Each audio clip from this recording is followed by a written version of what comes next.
Oggi voi assisterete ad un evento, diciamo così, un piccolo evento. Vedrete due persone che leggono. Una persona legge con un libro normale, quello che voi utilizzate tutti i giorni. Una persona leggerà con un sistema che si chiama Braille.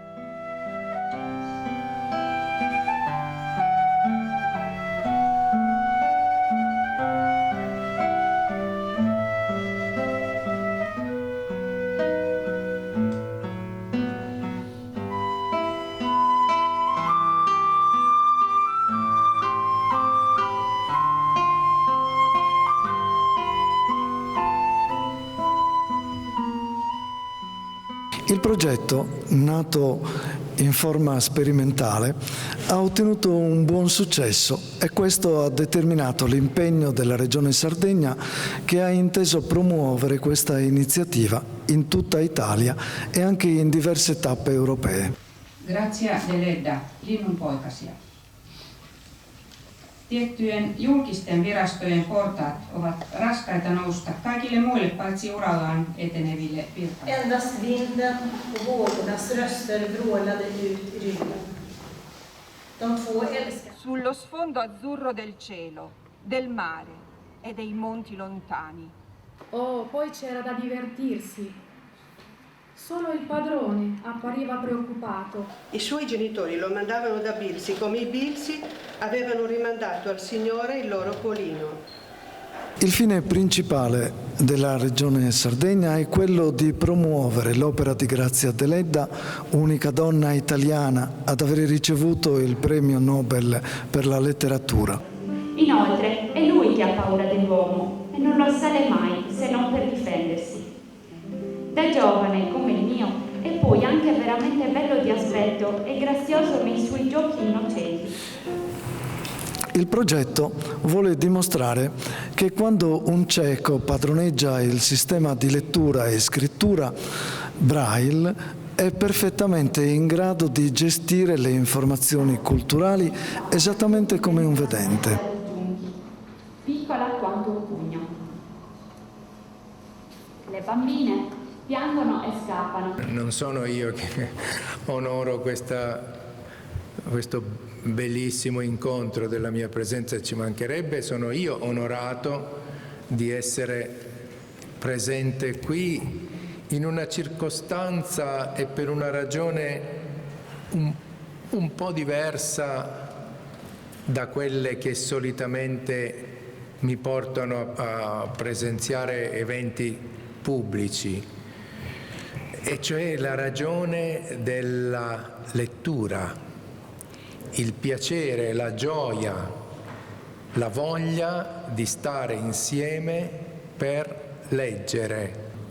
E questa iniziativa è tanto più meritevole e tanto più ricca di un dono bellissimo che viene fatto a tutti noi, perché è un'iniziativa che attraverso la lettura, la proposta della lettura, tende a sgretolare quelle barriere che alla fine ci dividono, alla fine ci rendono isolati, ci rendono schiavi e vittime della solitudine. Leggere sapendo di poter leggere e sapendo di poter fruire della lettura attraverso tanti diversi modi per arrivare allo stesso contenuto, alla parola scritta, è quanto di più prezioso possa essere donato alla umanità intera. Infine, due ali scure si aprirono sul pallore della finestra. Era il lucco del giovine re. Adelasia chiuse gli occhi prima che la visione sparisse. Poi io mi scendevo per cercarvi e il Signore mi rimanda incontro come una pazza sede della croce. Mara, l'amore santo ha bisogno di voi. Peccato che non sia un maschio. Vede il momento di tanto sembrato innamorato. Lui! Gridò ancora esasperata dal ricordo e l'eco nascosta nei macigni le diede ragione. Lui, il nemico. E qui ritorna alla memoria il mercante di legname e carbone. S'era sposato anche lui, ma ogni volta che se ne presentava l'occasione passava sul suo bel cavallino sardo da montagna davanti alla casa di Marla. Voleva farle dispetto o voleva farle la corte? Si invitavano tutti i contadini amici ed essi, in poche ore, piantavano le vite. Collaboratori, abbiamo qui il presidente, il segretario dietro il sito, che è il nostro sito è www.esalettuna. Sì, mi dispiaceva davvero. Tu ridi? Ti giuro. Aveva gli occhi come tu lei adesso. Vedi? Con una larga barba grigia rossastra dalle punte attorcigliate. Ecco, le persone udenti D'accordo, siete qui, la nostra serata continua. Sarà invitato qui per avermi coinvolto in questo progetto. Questa volta è la madre a salire l'ignoto calvario. Sotto esistono grotte profonde dove si nascondevano i cristiani. E quando l'uomo se ne fu andato senza mai volgere il viso. Ricordo come fosse ieri. Lui andava con piedi. Più vicini a te. Quando gli operai barbari e sensuali ti chiamavano dalla strada. Entravano e là si finiva la baldoria mentre la moglie aiutava il marito a liberarsi. La donna dal viso marmoreo le rivolse la parola. Fuori sull'argine ebbe la tentazione di recarsi con loro verso casa. Si avvide però che la padrona lo osservava, ai quali stavano tenacemente associati. E noi l'abbiamo imparata a memoria per ripeterla alla nostra regina. Coperta di stracci, raggiunse anche lei a stento il pianerottolo e anche lei si fermò guardando in su. Sa dirgli per gentilezza che scommetto che lei le aveva fatto solo buona. Che cosa non fa? Pensa, se fosse stato lei, bianca, sembrava Gina quella di San Luigi disceso. Era buffo aprire il volo. Di dover un giorno o l'altro rivelare i suoi peccati a un uomo di Dio non importa.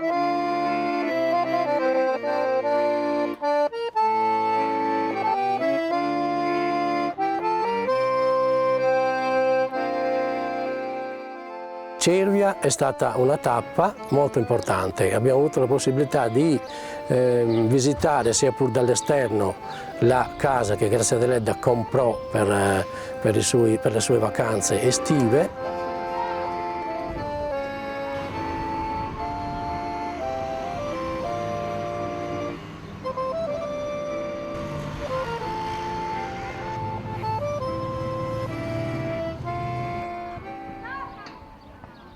Che cosa potremmo inventare per scrivere l'idea? Cioè, per avere questo...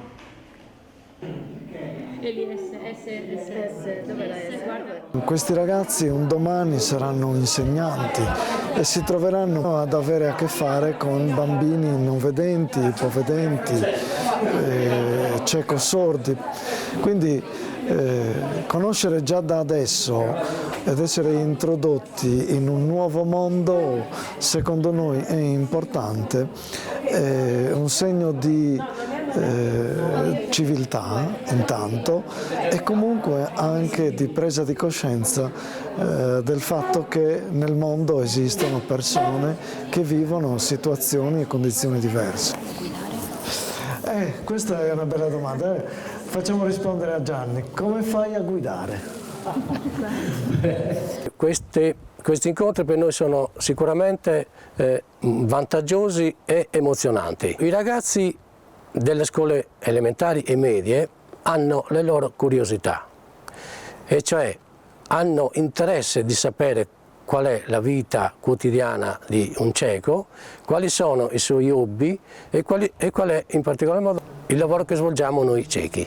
La scelta della RAS di delegare quali ambasciatori dell'opera di Grazia Deledda ci affascina, ci onora e ci inorgoglisce. Infatti, per una volta, siamo noi a fornire un servizio alla società, porgendo cultura, nell'arduo tentativo di abbattere lo stereotipo che insinua nell'immaginario collettivo che un'associazione di categoria esista soltanto per richiedere e rivendicare diritti presso le istituzioni. Il progetto vuole anche che si distribuisca gratuitamente un libro della scrittrice a tutte le persone che assistono alla nostra manifestazione. Ad oggi, in oltre 70 tappe di eslettura, abbiamo fatto dono di oltre 12.000 copie rispondendo all'impegno di mettere un libro di Grazia Deledda dentro il maggior numero di case.